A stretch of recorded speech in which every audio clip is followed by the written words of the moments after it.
Welcome to the scenario Active Directory Forest Compromise. Welcome everyone to another scenario video. In this scenario video, we are actually going to be flexing our RTFM skill sets, running some DS queries, and eventually compromising the parent domain and the Huntsville child domain. If you remember from our last scenario video, we were able to jump over to a Chicago workstation that we saw was assigned to an AI intern. We data mined that machine and we found a welcome letter that referenced a developer over in the Huntsville domain that was in charge of some of their AI development. Now that definitely fits into our mission. Cyber Inc. hired us to go see what types of protections were in place for their AI development source code. So we're gonna go ahead, we're gonna pull that thread, and we're gonna see if we can get over to the Huntsville domain. Now there will be some bumps along the way. Child domain controllers typically do not have administrative access to their parents. So we're actually gonna have to try to find some misconfiguration, some way to access that parent domain controller. That way we can go ahead and move down to Huntsville. So I have our Sliver sessions up over here. I figured it would be a good opportunity to talk through all of our Sliver sessions and do a very quick overview of what machines we've already compromised and the why. I did clean them up a little bit. I don't know if you remember, we had the file server we had compromised and a couple others. But like I said, I kind of brought it down to a little bit more minimal list so we're not overwhelmed with a bunch of extra sessions. The first thing you'll see here is in the Chicago domain, we have a user, Phyllis Snyder. She was actually the person that clicked our initial access executable. So she was the first session we got here. And then we data mined the file server and we eventually found all those user home directories were saved to a share that was set to read all. So we were able to go in there, read everyone's home profile directory. And it was through that we discovered one of the domain administrators was copying their passwords to a spreadsheet and then copying it to their home directory. They probably thought it was permissioned appropriately and no one else would gain access to that, but that's why we're here, right? We gained access to that password, we escalated in the domain, we compromised the domain controller, and then once access to the domain controller was secured, we ended up running DC sync to copy passwords from the domain controller back to our attack box. And then the last step we took was we actually compromised two additional workstations, this Chai WS04 and this Chai WS11. Now there were a couple reasons. A, we wanted to get on that AI intern's workstation. Awesome, mission accomplished. But B, we also wanted to fortify our access to this domain. That way, if network defenders were to block our access, we could easily pivot to some of our other workstations that are beaconing out and further our operations. So that's where we're at now. We have the DC here. We have a few workstation accesses, but now let's go ahead. Let's start to enumerate what that parent domain controller looks like. Maybe start to assemble a playbook of the different host names and other things we need to have. And then hopefully we can find a way to try to gain access. Now we do have two domain controller accesses here. For some reason, this one ended up being an HTTP beacon. We talked about how that's an extremely bad idea. Administrators don't typically surf the internet from a domain controller. So whenever possible, please use an SMB beacon or some type of reverse TCP connection if you have to. So we're gonna interact with this session right here. Let's do our sessions, TAC I, paste it in, excellent. And then we'll do a PS, make sure it's alive and kicking. We'll drop down into our shell here, do a little task list. Awesome. So it looks like our domain controller session's working well. I think I've mentioned it before. Sometimes these remote access tools will just be intermittent. You might have a connection just crash. So it's always a good idea to issue just a random command, something safe, to make sure the session's actually live. Now, like I said, we are going to be running a bunch of commands out of the RTFM. Let me copy this first one right here, this DS query command, and then let's talk through kind of why I'm running this as my first command. So this DS query command is going to dump out trusts that are in relationship to this current domain. So let's fire it off here. So we're gonna make sure we only return any objects that are a trusted domain object. And then we're specifically asking for the attributes flat name, which is gonna be the target domain name, and the trust direction. Again, trust direction of 1, best case scenario, that means we can access their domain. Trust direction of 2 is the opposite. They can access our domain. And then a trust direction of 3 is kind of a dual way trust. We can log into their environment, they can log into our environment. So we have our domain here, Cyber Inc., and a trust direction of 3.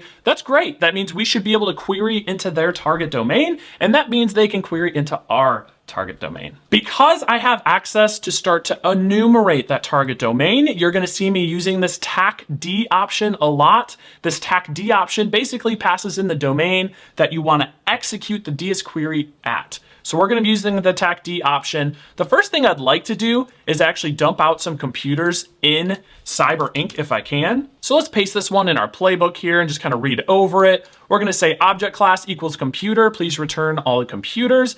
And then attributes, give me the name, DNS host name, operating system, description, and then don't forget we need that TACD option to specify the target domain. So we're going to do TACD Cyber Inc.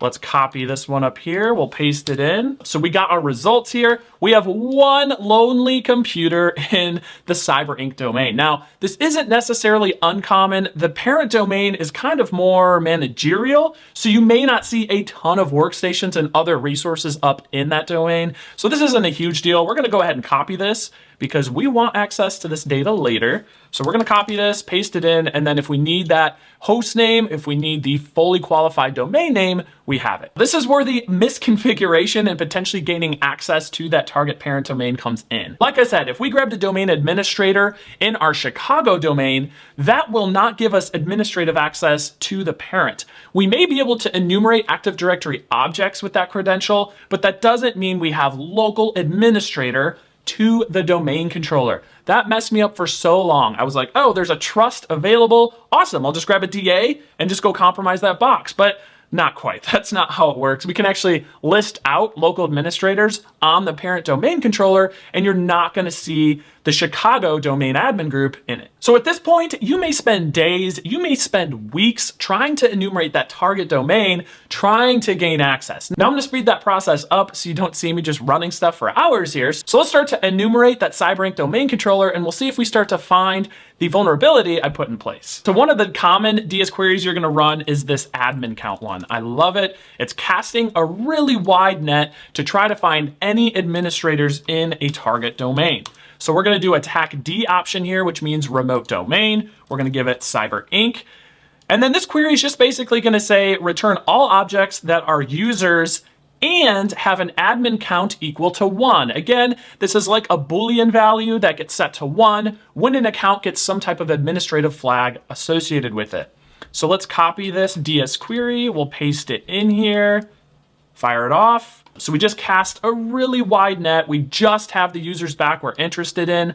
I'm going to copy these out with the query name here. Again, it's a lot easier to kind of interrogate and check out the data when it's in a notepad than when it's kind of flooded in a session callback window. Now we have a lot of options forward. Like I said, this could take days, this could take weeks, but one of these names should kind of stick out to you. One really common way to try to gain access to target domains in some type of forest setup is to see if you have multiple users and multiple domains that could share the same password. And more specifically, it may be an actual user that uses the same password everywhere. This is a great common technique to try. You never know if it's going to work.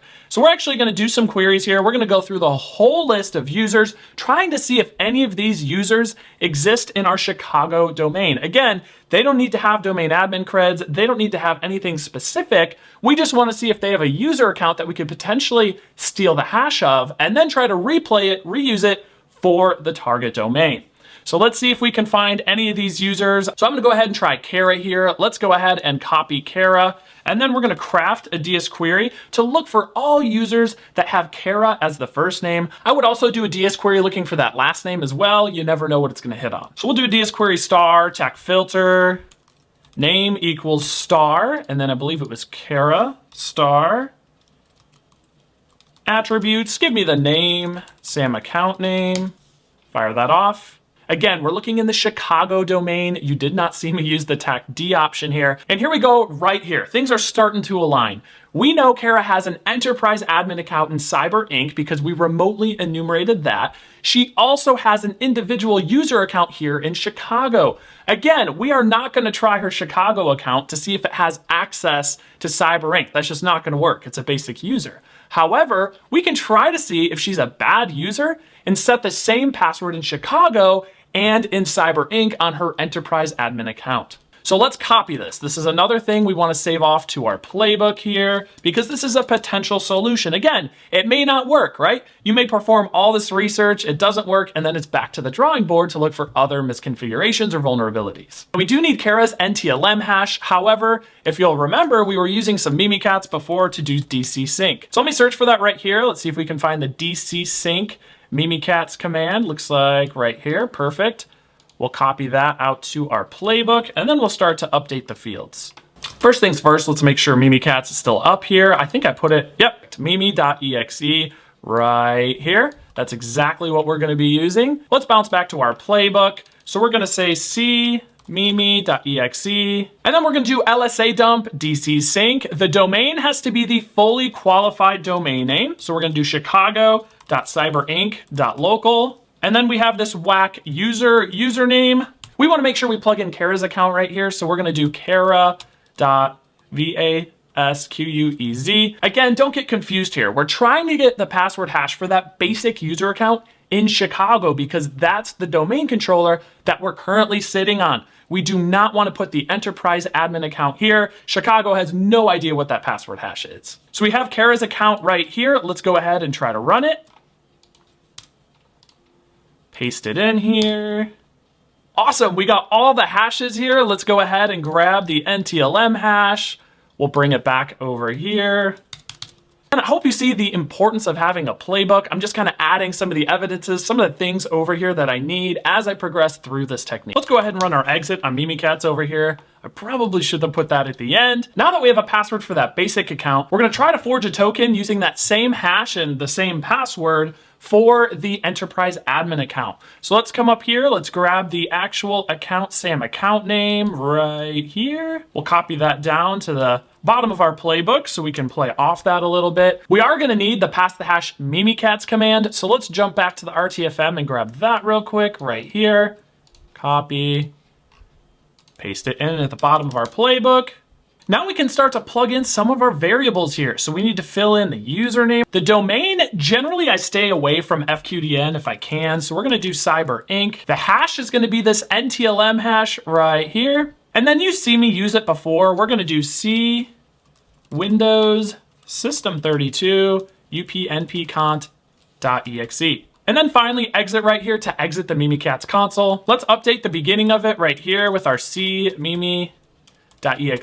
Now again, in the real world, you would probably use Mimikatz as some type of plugin for your remote access tool. That way you don't have to upload mimikatz.exe to the target. That's probably a really bad idea unless you're able to obfuscate it or pack it. Now let me copy this entire pass the hash command. We'll paste it in right here. Looks like it worked great. Now whenever you're using Mimikatz pass the hash, just because it actually forges the token does not mean the token actually works. We need to go ahead and try to use the token to ensure that it was generated properly and see if that password actually works.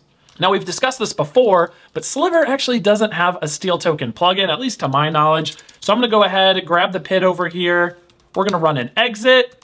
And once we're back at the Sliver main menu here, we're gonna attempt to migrate into that new target process that Mimikatz started, and then we can inherit the credential of that process. So I'm back at the menu here. We're gonna run migrate. Let's do a help migrate. We'll see how to run it real quick. Looks like it's a TAC P PID. So we'll do TAC P. And then, like I said, 5072 right up there. Let it do its thing right here.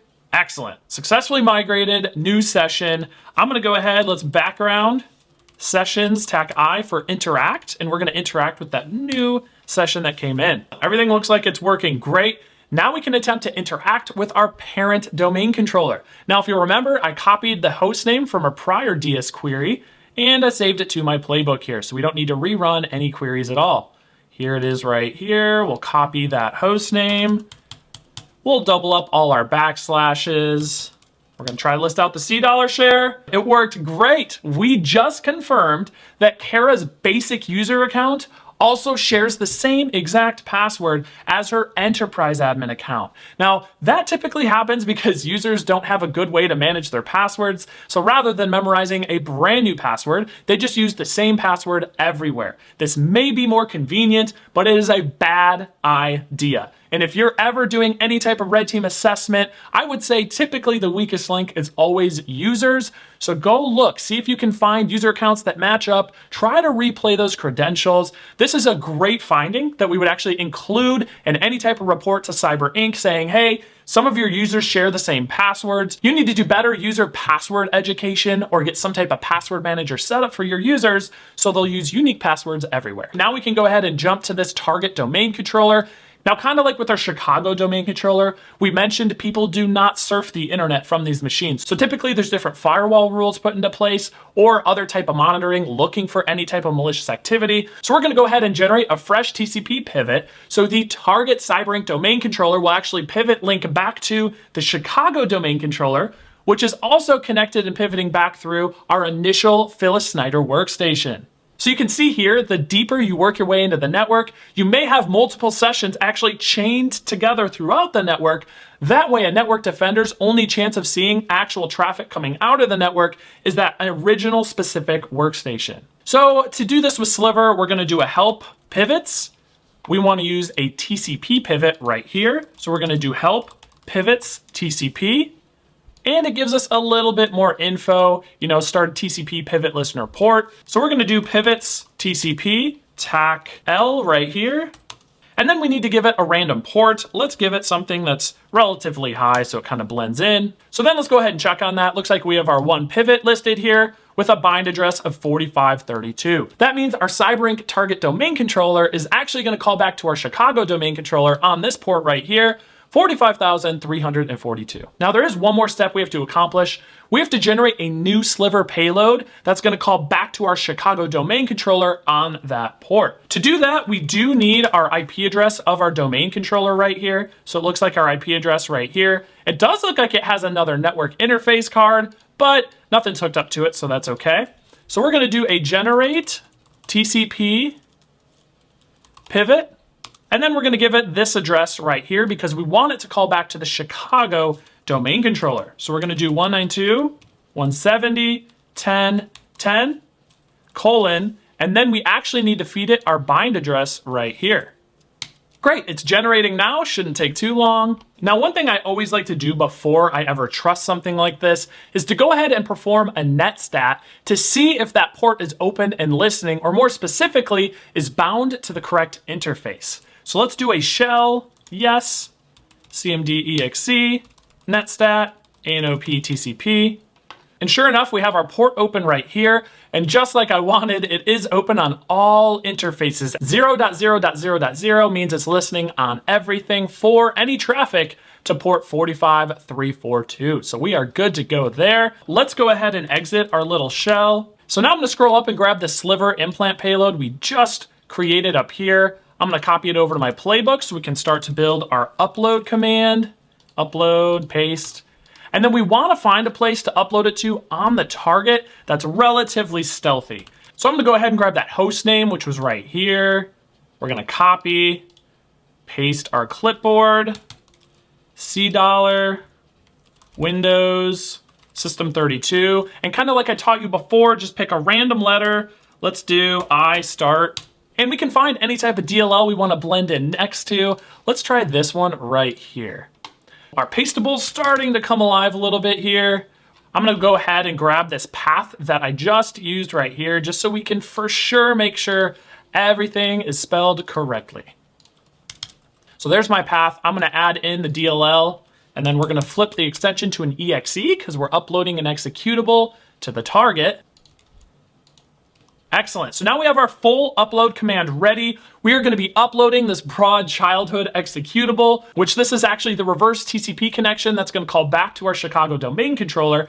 And we're going to upload it to the path right here, CyberDC1, CyberInk local, all the way down to the executable here. So let's copy that, get to the bottom of our session. We'll do a paste, fire it off. Great, now our file is uploaded to this target right here. Now all we need to do is remotely execute the file. Now you could go to the RTFM. We have a ton of different remote execute plugins. I'm gonna go ahead and use WMIC to remotely execute our payload using the process call create function. To do that, I'm gonna open up a shell, cmd exe, and then I actually need to get the IP address to make sure WMIC works appropriately. So we're gonna do an ns lookup, and then I'm going to paste in the fully qualified domain controller name here, and we get our IP address just fine here. Now we can do a wmic node, paste in this IP right here, process call create, and then we need to give it the full path to the target executable. So we'll do C Windows System32, IRI exe. Make special note here, the path I'm giving it is in its own perspective. I'm not gonna pass in its $share here. This does have to be the local path of how that file exists and is seen from its own perspective. And then we should get back, I believe it's a result 0 if it worked appropriately. You may get some other things back if the path doesn't exist or the credentials are invalid. But we couldn't ask for better than this. Return value equals 0, and then we just got a new session from the target parent domain controller. We'll get back to the main sliver menu here, and then we'll interact with this new session.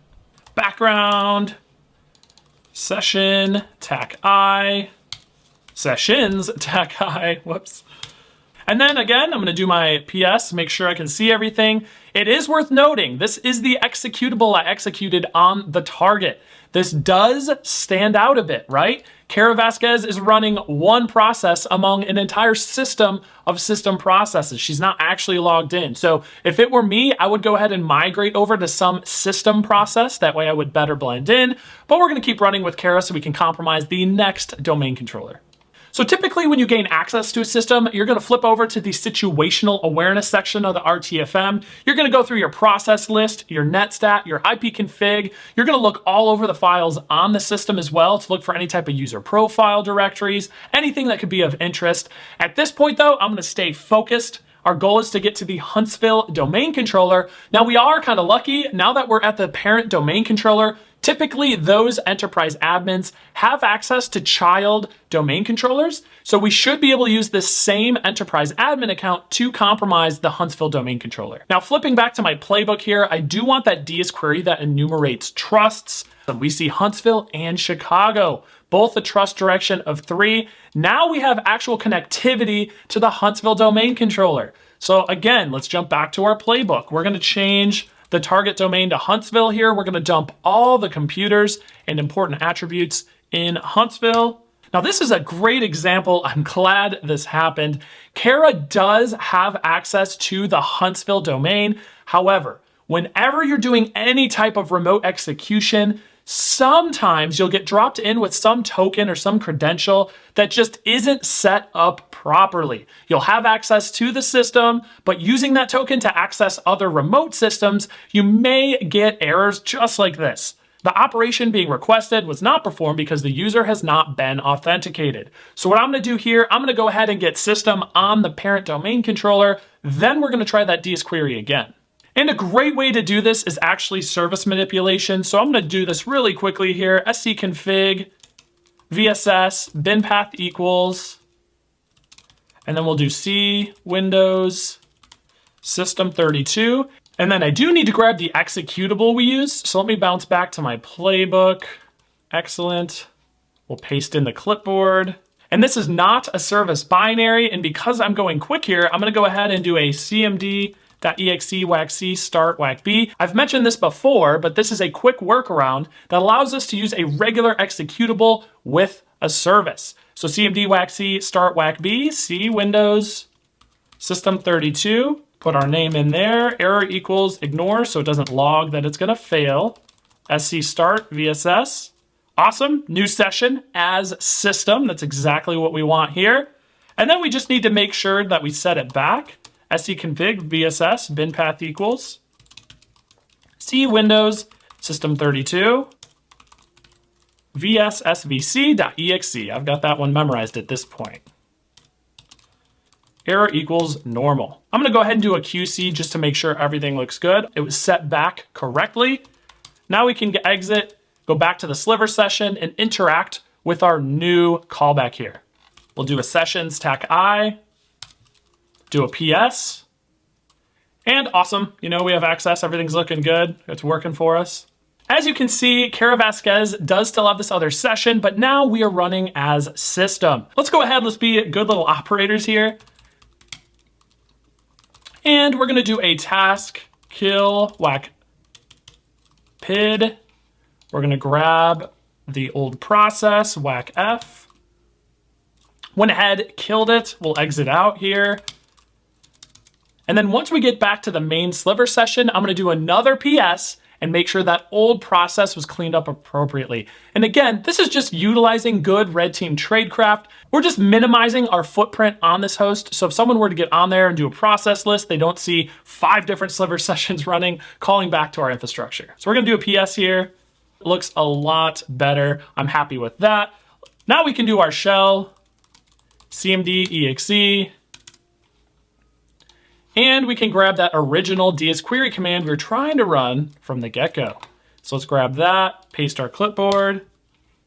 Great, we got all of our systems back. There are a ton of workstations. Looks like some DevOps machines. Those could be important in the future as we're trying to gain access to some development resources. We also have this Huntsville domain controller, which we definitely want to gain access to. So let me copy back all these systems here. We'll throw them in a fresh notepad. And we'll definitely be using this data going forward. At this point, like I said, Kara's EA account should work to get to Huntsville. So let's go ahead and do our Mimikatz, pass the hash, generate a new token with Kara's account. Then we'll migrate into that process, and then we'll try to gain access to this Huntsville domain controller. So I'm gonna get back to the main sliver session. We do need to upload that mimi.exe, so let's do that first. So we're gonna do upload, paste in our Mimikatz path to our executable, and just like before, we're just gonna make it easy, put it in the root of C as mimi.exe. And with it uploaded, let's do a quick check here. We'll do m star. Sure enough, we have mimi.exe uploaded successfully. Now that we have Mimikatz up there, let's go ahead, drop into a shell, cmd.exe. And lucky for us, we can run literally the same Mimikatz command we ran last time. That's why we keep our playbooks. So we're gonna go ahead and fire that off. This should generate a token. Again, Kara Vasquez EA, CyberInk domain. Looks like it worked successfully. We're gonna go ahead and inject ourselves into this PID. So we're gonna do exit, exit, copy the PID right here. Then we're gonna run migrate, tac P, paste in our PID, migrating into. Successfully migrated, new session, sessions tac I. We can also see our full chain here. Check this out. We have Phyllis Snyder going to our Chicago domain controller, going to our Cyber DC1 right there.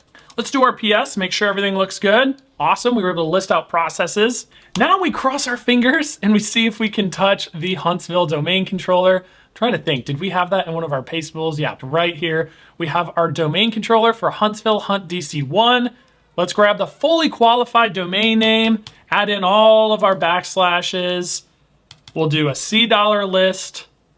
Couldn't ask for better than that. We have access to Huntsville DC1 CyberInk domain controller. So now we actually have to create another pivot listener, create a new pivot payload that calls back to the parent domain controller, upload it to the Huntsville domain controller, and then finally we're gonna execute it with sc.exe. So let's go ahead, let's get a playbook started. That way I can just fly through this stuff. So first thing we need to do here is pivots TCP. Now I'm gonna do a little help command here because I can never remember my syntax. So pivots, TCP, tac L for listening port. And then we're gonna do a port number. Again, I like to do just some random high port. So we'll do 55,428. Started TCP pivot listener. We're gonna do pivots. Looks like it's listening properly. Now that our pivot listener is set up and listening, I do have our prior generate command right here. As you'll remember, it was calling back to the other DC. We do need to do an if config to make sure we get our IP address for this parent domain controller. And then we need to do our generate command and make sure we add the correct port and the correct IP address. So let's backspace, we'll grab our IP address right here. And then we need our port, which is 55,428. We'll generate that, let that create our new payload, and then we need to upload it to the Huntsville domain controller in the C Windows System32 folder. We could find a place to blend it in.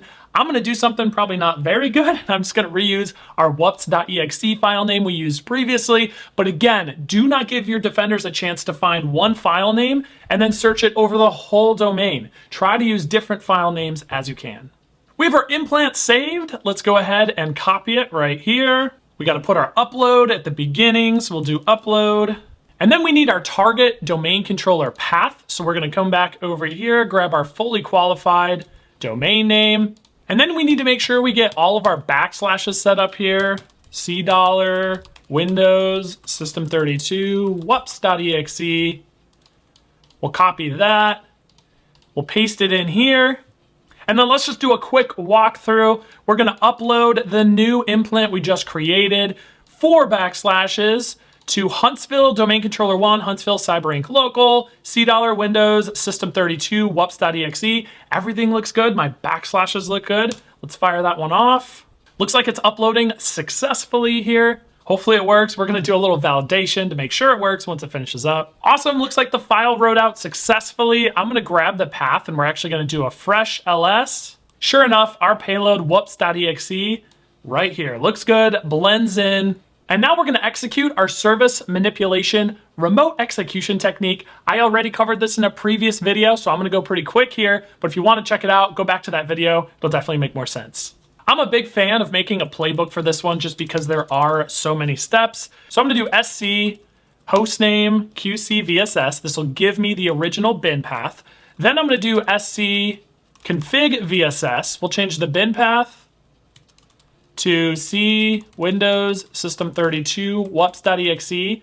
I do need to do the cmd.exe start whack B because this is not a service binary. I do cover that in that previous video, how to get a service binary. That way you don't have to do that. We'll do error equals ignore. Then we need to do sc. Let's grab the fully qualified domain name. We need to actually start the service. That's important, right? Then we can go ahead and change the bin path back to vsssvc.exe.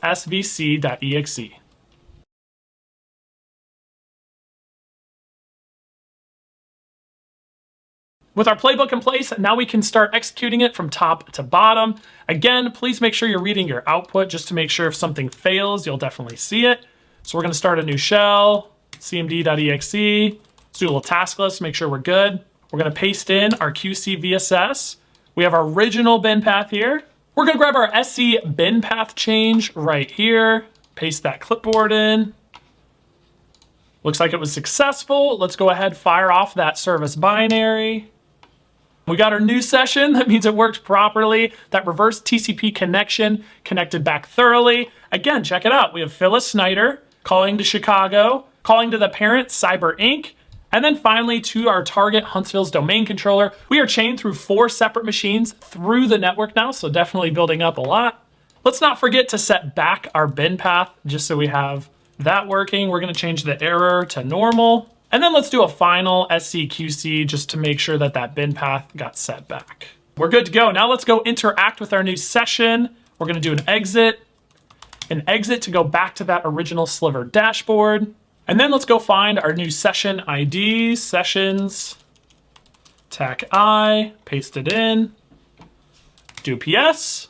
Great, whoops.exe, looks good there. I'm going to go down into a shell, and let's do a host name. We'll make sure, yep. Hunt DC1, exactly what I expected here. Now, take a deep breath. We've finally made it to the Huntsville domain controller, but there is one more big step we have to make to further our mission in this domain, and that is to find Brian Leon's workstation. Now, we're gonna kind of shortcut things a little bit. We're not gonna necessarily do the user hunting, but I did wanna show you another quick way we can try to locate a user that's logged into a specific workstation.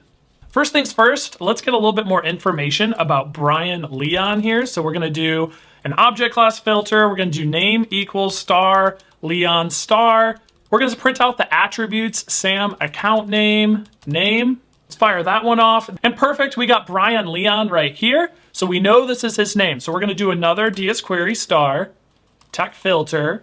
But now that we have his name, we can just do name equals Brian Leon directly, and then I want everything. Give me everything you have about Brian Leon. This is a really good sign. He's a part of the development admins Windows Active Directory group. This means if I gain access to his workstation, there's a great chance that I'll get access to any type of source code and other development work he does. If you recall from our previous DS query enumeration, let me click back here. We saw two specific workstations that were doing development operations. So let's create a new folder. We'll paste both those names here. We have DevOps 3 and DevOps 2. Now I'm gonna make an assumption here. I'm gonna assume that developers have some type of local administrative access to their own workstation since they're installing different development tools, plugins, stuff like that. So we're actually gonna generate a token as Brian Leon. Remember, we're on the Huntsville domain controller. We have all those hashes. So we're gonna do a DC sync, Brian Leon, take his cred, create a new process, migrate to that process, and then attempt to list out what's on these two workstations. Playbooks are great. I'm gonna come back here to exactly what we did with our DC sync and our pass the hash. And we're gonna create this new playbook here. So we get ready. Let's exit, go back to the main Mimikatz menu because I do need to upload that Mimikatz exe again. Let's do upload, paste clipboard, C, mimi.exe.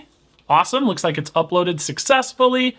Now let's go back to our playbook. We're gonna do our DC sync again. The domain though, this time let's do Huntsville, CyberInk local, DC sync looks good. User is actually gonna be Brian Leon.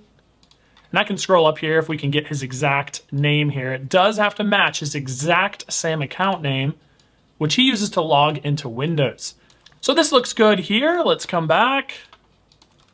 Jump down into a shell. CMD exe, paste the clipboard. Great, we got his specific hash for Windows. Copy that back to our playbook here. I already pre-copied our pass the hash command right here. And then it's just a little bit of find and replace, right? Change out the hash. The username does need to be Brian Leon. The domain is Huntsville.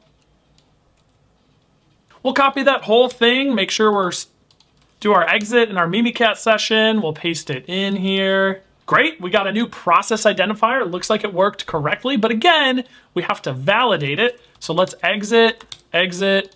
We'll go back to our sliver session, attempt to migrate into this process here. So we'll do a migrate, tac P, put in our process here. Great, we migrated to that process. Now we should have that Brian Leon token loaded into this specific session. So let's do a background. We'll do a sessions, tac I, jump into that session. So now that we have the session and Brian Leon's token, let's do a shell, yes, CMD exe. And now we can take a little bit of a peek against those two DevOps machines and see which ones actually have users logged in. So let's grab our host name over here, and then we're gonna do that with task list whack V, whack S. This is going to verbosely enumerate processes on the target DevOps 3 computer. So we're gonna go ahead and run that. Let's see what comes back.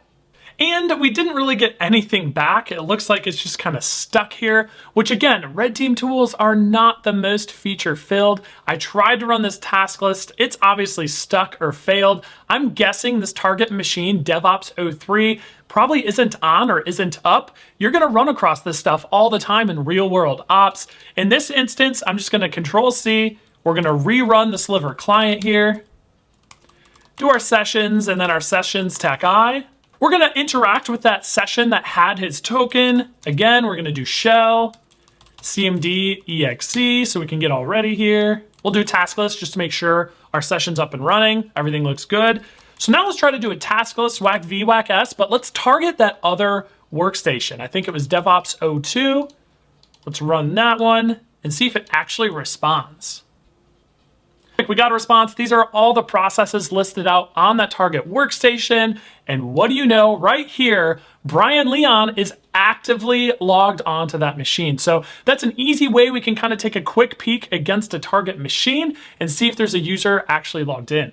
Now that's a scenario video, right? We started out in Chicago, we moved up to CyberInk, we moved down to the Huntsville domain controller. We specifically honed in on Brian Leon's machine. From there, we know we have credentials because we did a remote task list of that target machine. We saw Brian Leon actively logged in, doing his job. That's the end of this scenario video. However, if you click through to the next video, you're gonna keep watching the scenario unfold as we gain access to Brian's box, data mine his machine, and potentially find a path to a specific Linux machine. From there, you can flip over to the Linux section of the RTFM, and we're gonna go through situational awareness, file system information, all sorts of really awesome things about Linux. So flip through to the next video, let's further this scenario and see if we can gain access to a Linux machine.